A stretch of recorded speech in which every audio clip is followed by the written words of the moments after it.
Frank Kenny here. I'm with Wayne Griffin, Catalina Island Chamber of Commerce. That must be a tough one, huh? Tough job. Somebody's got to do it. Absolutely. Hey, you did a great session yesterday. Very engaging, very interactive with the audience. We were talking about the changing in the chamber world. You want to speak to that a little bit? Well, I tried to stimulate some thinking rather than provide a bunch of answers, but we talked about a number of big issues that I think are affecting our chamber in the next few years.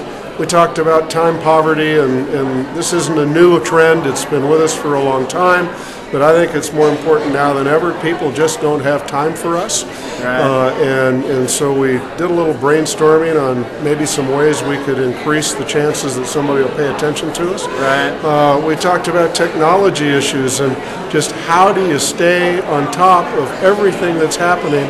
We look at the changes in technology in the last 4 or 5 years, and I think it's nothing compared to what's going to happen in the next 5 years. That's a scary thought. It is a scary thought. And how do you stay on top of that? How do you budget for it? How do you find the time to do it? Yeah. How do you find consultants and people you can trust to advise you in those areas? And those are big issues to me. Yeah. We talked about succession and the fact that a bunch of guys like me who are baby boomers and are just now starting to think about retirement. W.A.C.E has done some research that in the next 5 to 10 years, 50% of chamber execs are going to retire. Wow, that's groundbreaking. Yeah, it's earth-shattering. Earth-shattering.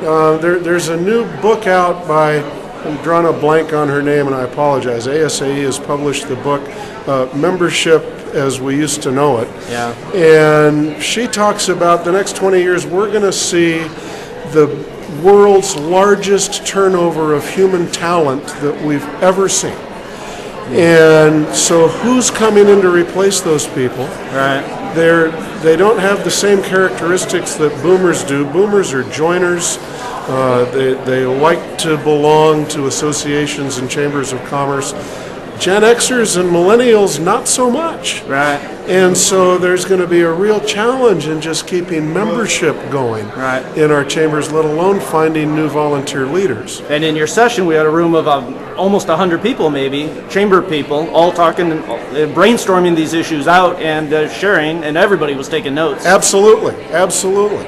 And then we talked about governance and the fact that I personally think, and some people don't like to hear this, but I think in a lot of chambers we got the wrong people on the board of directors. Yeah.